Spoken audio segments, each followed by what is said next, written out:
What's up guys, it's Michael here. In this video, we're gonna cover what's it like to start your business during the first year, basically when you start off.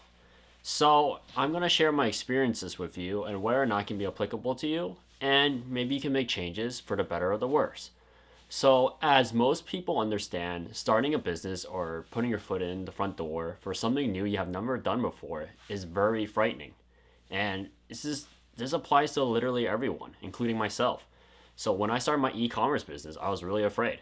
So here are a couple of tips and tricks that you could use yourself to mentally prepare yourself and to understand that in business it's not a really short-term game. It's not a month, it's not a year, it's actually multiple years. It's gonna be a very long journey and a very long commitment. For example, like going to medical school, or you going to law school, or maybe going to some type of graduate program, or even master's in this case. It's a long dedication.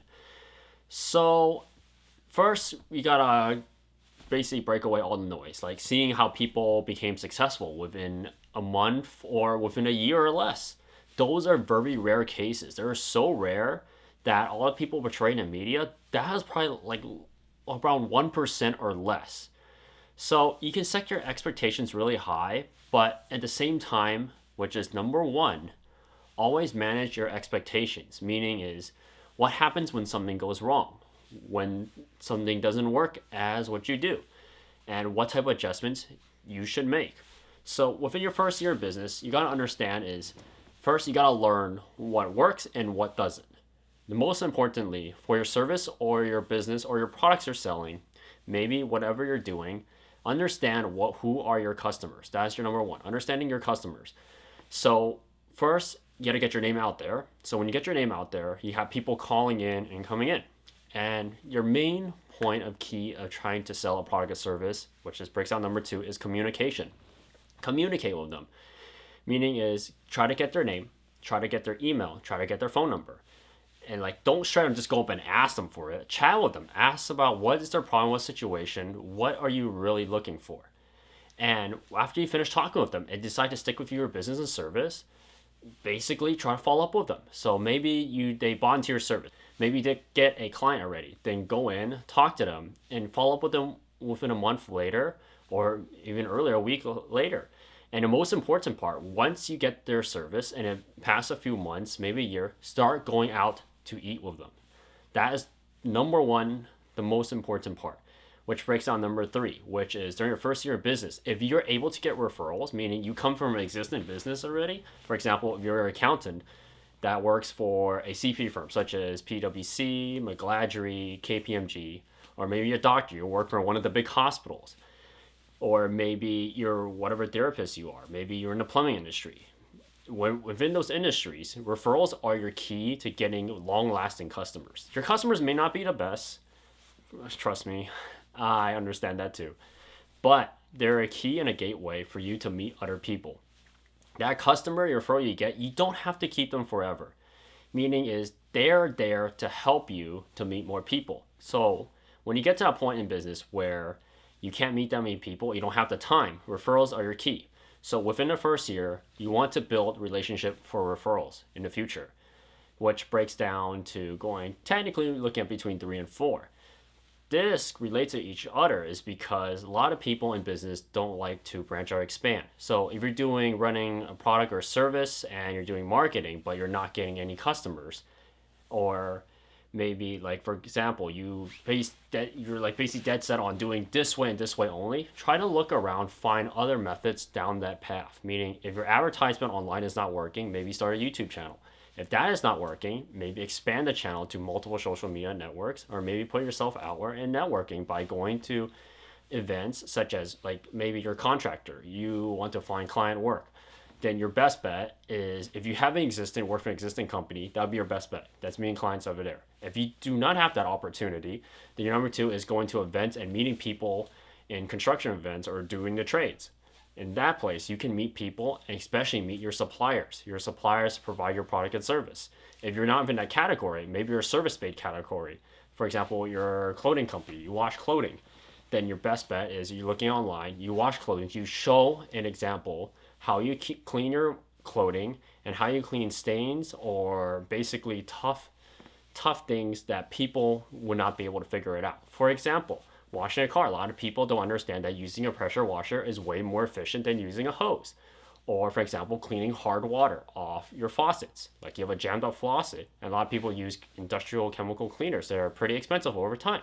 Maybe you got a solution for that. For example, using citric acid and put in a bowl of water and take the head and dip it in the water, and it removes all the hard water within 30 minutes to an hour. It makes it a lot easier and cheaper.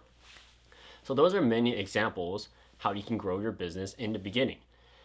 And which breaks down, looking at this point, number 5, which is, I feel most people, including myself, would have this, is basically anxiety. Anxiety is what happens, it can be many things. It can be what happens if you are successful, what happens if this doesn't work. So first you got to understand, history is the past, future is what you cannot predict that, and present is whatever is happening right now. So you got to understand that you got to work for the present, what is happening right now. Whatever happened in the past, it has happened. You take from one of your mistakes that you made, or maybe you don't know it made, and maybe just make an adjustment. That adjustment will apply to the future. And to get to that future, you have to understand the present, which is currently right now. So right now in your business, what do you need to do to get to that next step? What you took from the past and you apply it to the future, and how you move forward from there. That is for one of the 3 steps. Now, how do you calm yourself from anxiety? A lot of people drink, some people smoke, some people they have a nervous breakdown. Personally, I think your best bet is, first, you should take multiple attack angles. Meaning is, if you're very nervous, try meditating. If meditating doesn't work, try sleeping. Maybe go out and chat with someone about your problems. Try to get a new idea within your business, what can work and what might not work. Yes, ideas from other people who are not specifically in your trade might not be the greatest idea, but they might allow you to take that idea and spin off to something greater or even better.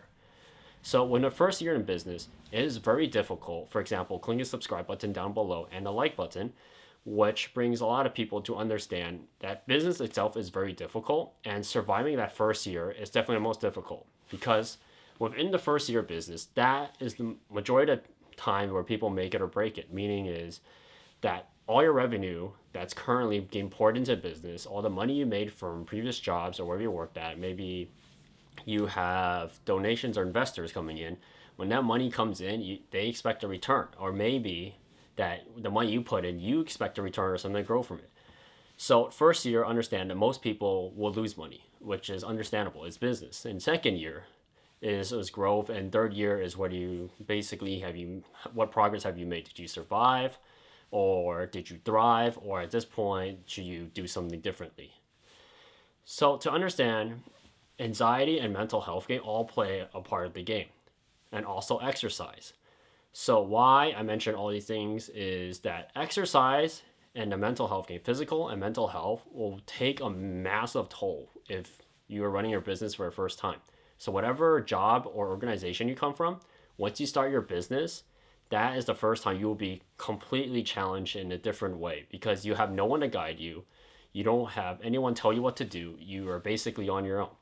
And unfortunately, we are hardwired this way, meaning is that you usually have someone to tell you what to do. You can't really think for yourself. If you think for yourself, it's usually really in small increments. It's not something major. For example, how do you design this camera? For example, how do you set up a business? How do you set up an LLC? How do you pay your taxes? How do you set up a bank account? How do you set up a business bank account? The list goes on. There's a lot of questions that need to be answered, which breaks down looking towards number 6. Before you start your business, or you're looking to start into it, maybe you're already into it already, have a business plan. A business plan, which you will be looking at your goals, what do you want to achieve. Number 2, which will be your expenditures, meaning expenses that go out. And it will be number 3 is what type of revenue is coming in. So the most important one will be number 4. Who are your clients? This one's very important too, because your clients will dictate whether or not they will help you out in the future. Because the first year is building those relationships.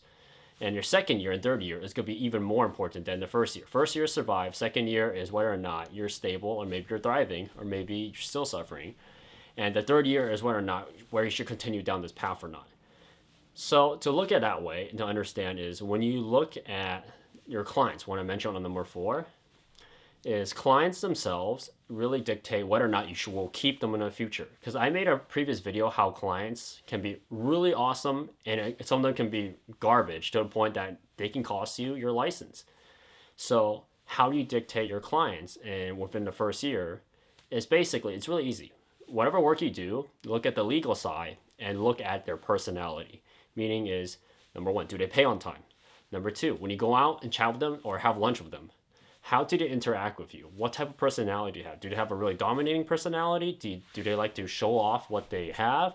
Do they like to be very timid? Maybe try to be a tiger in sheepskin? There's all different types of personalities, and the best part to understand how to deal with these type of people is to simply go out and talk with them. Once you talk with them, you will take different approaches. How do you approach these type of clients? And this is understandable because the first year in business is the most difficult because you've never seen these scenarios before. And once you get through the first year, it becomes a lot easier within the next few years. So the main part you have to take away from this video is if you're planning to start a business, maybe you watch my channel, you should click the subscribe button down below. Is understand that the first year, you should have a business plan before you start any business. You're gonna need revenue or capital. Revenue and capital, you're looking at a couple months that you should have stored in cash just in case for emergency use. Because if you start a new business and, for example, that you can't have a job, like for example, if you're working on a job and you're starting a new business, maybe if you can do both, that would be best. But if you cannot do both, starting a new business and have a job at the same time, then make sure to have capital and reserves because sometimes it's life. It doesn't work always. And if it doesn't work out, then what's your plan? And which breaks down to number 3 and 4 is if you can get support from friends or family or someone to help you out. The cheapest way to run a business is to do everything on your own. But at the same time, if you have someone to help you out, this is from personal experience, you have someone to help you out, there's either like financing or some type of skill or trade. For example, maybe you have a web developer, maybe you have an artist, maybe you have a video editor. Maybe if you have all like something like those, you don't have to put capital down because at the end, we're looking at how money goes out and you look how money comes back into you. And for money to come back into you, you have to build the client relationships. And that'll be your goal in your first year in business. After you get set up, it may be premature. Nothing has to be perfect, which I almost forgot to mention. When you're starting a business, creating a brand new business, for example, you could think about the name, you think about what type of business name you're going to have, maybe what type of LLC, maybe you're trying to run an S Corp, maybe you're trying to run a C Corp because you're trying to have all these people come in. Don't worry about that too much when you first start a new business. For your first job in a business, just create a name that you can think of and you can just go with it. It doesn't have to be perfect because if you don't like the business name, you can always change it down the line. Your main goal in the first year is to get it set up. It doesn't have to be perfect. A lot of people try to strive for perfection, which I find it pretty ridiculous because nothing can be perfect in business. And your first goal after you get those set up is to quickly, right away, try to market yourself and look for clients. That's the first thing you should do. Once you start finding clients, it will ease your stress because the whole point of this video is to find ways to ease your stress within the first year. Because I find that most people make or break within the first year because all these reasons I listed. And the best way to relieve this type of stress is start going out and trying to find clients first as fast as possible. Doesn't matter good or bad. Maybe they pay like garbage pay. Maybe you find one that pay moderate. Maybe you're lucky. You find ones that pay really high. But at the same time, all these clients, you got to remember, they will come back and give you a return, which is, like I mentioned before, is referrals. And once, even to have crappy personality, maybe you get them as a client and you get a friend for them that's really good, but for them it's bad. And once later get down the line, like I mentioned in my previous video, you can just straight up fire them. And that is then a point where your business will get to grow so big, then you think about all those hard years of work you've done in the past will become a breeze.